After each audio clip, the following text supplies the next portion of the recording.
नमस्कार दोस्तों and welcome back to my channel, जहां आपको मिलता है सिर्फ और सिर्फ एंटरटेनमेंट। और आज मैं लाया हूँ स्कारलेट विच का एपिसोड 2।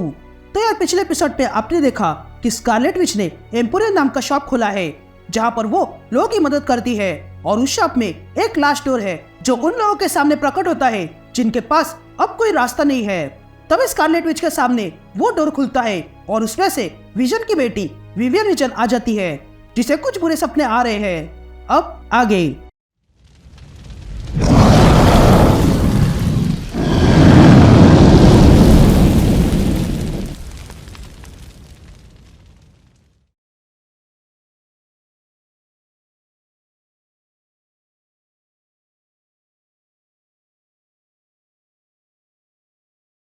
ऑल राइट गैंग, तो इशू की शुरुआत में हम वांडा को देखते हैं जो विव के साथ बैठी हुई थी।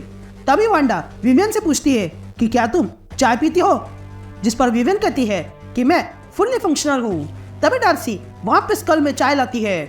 तभी वांडा डार्सी से कहती है कि चाय लाने के लिए शुक्रिया, लेकिन अब मुझे विवियन के साथ अकेले में कुछ बात करनी है। तभी डार्सी एक कमरे में चली जाती है।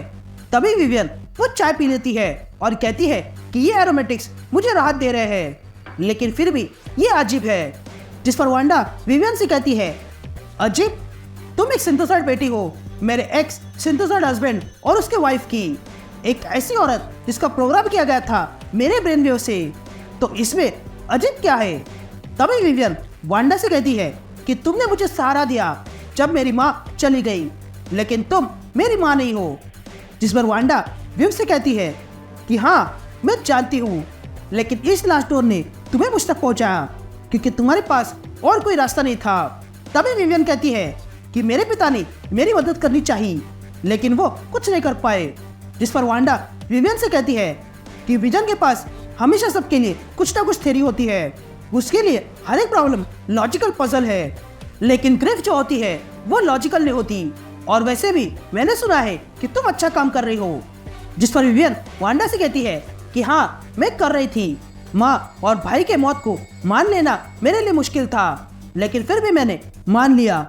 मुझे लगा कि मुझे शांति मिल गई, लेकिन फिर ये सपने आने शुरू हो गए जो एक तरह के रिपेयर कोड्स थे जो मेरे माइंड पर अटैक कर रहे थे। और ये सिलसिला कुछ हफ्तों से चल रहा है। अब तो मैं ठीक से आराम भी नहीं कर पा रही हूँ। ये सुनते ही वांडा विवियन से कहती है कि ये सपने नहीं, नाइटमेयर्स है। जिस पर विवियन वांडा से कहती है कि हाँ, मैं इन टर्म से फेमिलियर हूँ, लेकिन मेरी बॉडी खत्म होती जा रही है और मेरा माइंड भी। अगर ये नाइटमेयर खत्म नहीं हुए तो मैं पूरी तरह खत्म हो जाऊंगी। जिस पर वांडा विव से कहती है कि मैं समझ सकती हूँ। जिस पर विवियन वांडा से कहती है कि तुम जानती हो अपने सबसे बुरे घटनाओं से बंधे रहना कैसा होता है। जिस पर वांडा विवियन से कहती है कि यहाँ कुछ भी सिंपल नहीं है, ऐसा कोई सैक्रिफाइस नहीं है जो मैं करना नहीं चाहती मेरे फैमिली के लिए।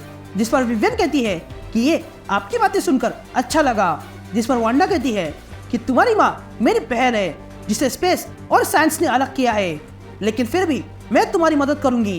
तभी वांडा अपने पावर से वहाँ पर अच्छे से बेड बनाती है और विव से कहती है कि तुम्हारा ड्रीम अब घेराबंदी में है और उसके जरिए तुम्हारी उम्मीद और उसके जरिए तुम्हारा फ्यूचर भी। मैं ऐसे कई सारे थ्रेड्स को जानती हूँ और अगर तुम मुझे आज्ञा दोगी तो मैं ढूंढ निकाल सकती हूँ कि तुम्हें क्या परेशान कर रहा है। डार्सी हमारे शरीर का ध्यान रखेगी जब हम ड्रीमस्केप पे होंगे। तभी डार्सी वहाँ आ जाती है। तभी डार्सी को देखकर विवियन वांडा से पूछती है कि ये कौन है। जिस पर वांडा विवियन से कहती है कि ये मेरी भरोसे वाली फ्रेंड है और एडवाइजर भी। ये बात सुनकर विवियन रिलैक्स हो जाती है और तब वांडा विवियन के साथ ड्रीमस्केप में जाती है। तभी वांडा स्कारलेट विच बन जाती है और देखती है कि वो फ्यूचरिस्टिक दुनिया में है। तभी ये देखकर स्कारलेट विच विवियन से कहती है कि तुम्हारी ये दुनिया बहुत सुंदर है। वो तो लोग बेवकूफ है जो तुम्हारे पिताजी को आर्टिफिशियल कहते हैं। तभी स्कारलेट विच जमीन पर हाथ रखती है और कहती है कि तुम्हारे माइंड का हर एक इंच मिरेकल है, लेकिन खतरा यहाँ ऊपर नहीं, जमीन के नीचे है। ये कहते ही स्कारलेट विच जमीन को खींचने लगती है और तब स्कारलेट विच वो जमीन को किसी पर्दे की तरह हटाती है और देखती है कि वहाँ पर एक घर था। तभी स्कारलेट विच विवियन से कहती है कि हम घर आ गए हैं, या फिर मैं कहूँ इस घर की बुरी यादों में। तभी स्कारलेट विच उस घर का दरवाजा खोलती है और देखती है कि वहाँ पर विजन डिसमेंटल होकर पड़ा था तभी ये देखकर स्कारलेट विच कहती है कि ये जिस किसी ने बनाया है वो चाहता है कि वो तुम्हें बहुत गहरा घाव दे। लेकिन तभी स्कारलेट विच को किसी की आवाज आती है जो कहती है कि क्या तुम मुझे इसके लिए ब्लेम कर रहे हो। ये सुनते ही स्कारलेट विच मुड़ती है और देखती है कि वहाँ पर ड्रीम क्वीन आ चुकी थी। तभी स्कारलेट विच ड्रीम क्वीन से कहती है, ड्रीम क्वीन, नाइटमेयर की बेटी तुम ही हो सकती हो। लेकिन तभी स्कारलेट विच देखती है कि जमीन से कुछ हाथ बाहर आ रहे थे। तभी ड्रीम क्वीन विजन का रूप लेती है और स्कारलेट विच से कहती है कि स्कारलेट विच मेरा नाम जानती है, जिससे मैं ताजुब हो गई हूँ।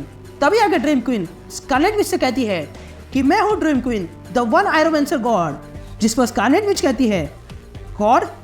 ऐसा कौन सा गॉड है जो बच्चों को टॉर्चर करता है? जिस पर ड्रीम क्वीन विजन के जरिए कहती है कि वेदना ही एकमात्र नाजुक ध्यान है जिससे मैं जीवित रहती हूँ, और जबकि इंसानों का दिमाग समय के साथ टूट जाता है तो मुझे एक अमर दावत मिलती है। जिस पर स्कारलेट विच कहती है कि नहीं, तुम विवियन को मार रही हो, लेकिन अब और नहीं, क्योंकि मैं आ गई हूँ। लेकिन तभी विजन अपने मुंह से स्कारलेट विच पर लिक्विड फेंकता है और तब ड्रीम क्वीन कहती है कि तुम मुझे रोक नहीं सकती हो, मैंने ही अपनी माँ को पैदा होते ही मार डाला था। तभी स्कारलेट विच वो लिक्विड को देखकर जान जाती है कि ये आंसू है। तभी ड्रीम क्वीन विजन के जरिए कहती है कि एंड्रॉइड्स भी रोते हैं, और क्या तुमने विजन को रोते हुए देखा? मैं बताती हूँ, जब उसकी फैमिली मर गई तब। ये कहते ही ड्रीम क्वीन हंसने लगती है। लेकिन तब स्कारलेट विच ड्रीम क्वीन को अपने मैजिक से बांध देती है और ड्रीम क्वीन से कहती है कि तुम पूरा पिक्चर नहीं देख रही हो। तभी स्कारलेट विच अपनी पावर्स को रेडी करती है और ड्रीम क्वीन से कहती है कि मेरा पास्ट भूल जाओ, लेकिन मेरा प्रेजेंट तुम्हें जीने नहीं देगा। जिस पर ड्रीम क्वीन स्कारलेट विच से कहती है कि बाहर तुम्हारी ताकत मेरा बहुत कुछ बिगाड़ सकती है, लेकिन यहाँ तुम्हारी पावर मेरे सामने झुक के रहेगी। ये कहते ही ड्रीम क्वीन स्कारलेट विच पर बैट्स छोड़ देती है, लेकिन स्कारलेट विच उन बैट्स को एक ही पल में रोकती है और उन सारे बैट्स को मिलाकर एक बड़ा सा वेब बनाती है और अगले ही पल ड्रीम क्वीन पर अटैक करती है और कहती है कि मैं यहाँ पहली बार नहीं आई हूँ। जिस पर ड्रीम क्वीन स्कारलेट विच से कहती है कि तुम्हें क्या लगा कि तुम यहाँ से विवियन को बचा कर ले जाओगी? पहले खुद को बचा लो। ये कहते ही स्कारलेट विच देखती है कि वो अब ड्रीम में फंस चुकी है। तभी ड्रीम क्वीन स्कारलेट विच के दिमाग में घुसती है और कहती है कि एक मॉडल के पास इतनी पावर देखकर हैरानी हो रही है। लेकिन तभी ड्रीम क्वीन महसूस करती है कि वो उल्टा स्कारलेट विच के मैजिक में फंस गई है, और ये देखकर ड्रीम क्वीन डर जाती है और स्कारलेट विच से कहने लगती है कि मुझे बाहर निकाल दो। तभी हम देखते हैं कि स्कारलेट विच ने ड्रीम क्वीन को एक एनर्जी ऑफ में बंद कर दिया था, और तब स्कारलेट विच ड्रीम क्वीन से कहती है कि जब तुम बड़ी बड़ी बातें करने में बिजी थी तब मैं ये लाइट का ऑफ तुम्हारे आसपास बना रही थी, और अब तुम इसमें हमेशा के लिए फंस गई हो, तो अब तुम्हारे लिए बेहतर यही है कि तुम विवियन को लौटा दो। तभी स्कारलेट विच ड्रीम क्वीन के साथ डील करती है कि वो उन्हें छोड़ दे और यहाँ से हमेशा के लिए चली जाए और किसी को परेशान ना करे। जिस पर ड्रीम क्वीन स्कारलेट विच से कहती है कि तुम मेरे साथ ऐसा नहीं कर सकती हो, क्योंकि अगर मैं इन लोगों के ड्रीम्स पर नहीं जी तो मैं मर जाऊंगी। ये सुनते ही स्कारलेट विच एक सारमेल बनाती है और ड्रीम क्वीन को देती है और कहती है कि ये सारमेल मेरे वर्स्ट नाइटमेयर से है, और अगर तुमने इसे खा लिया तो तुम सालों तक भूखी नहीं रहोगी।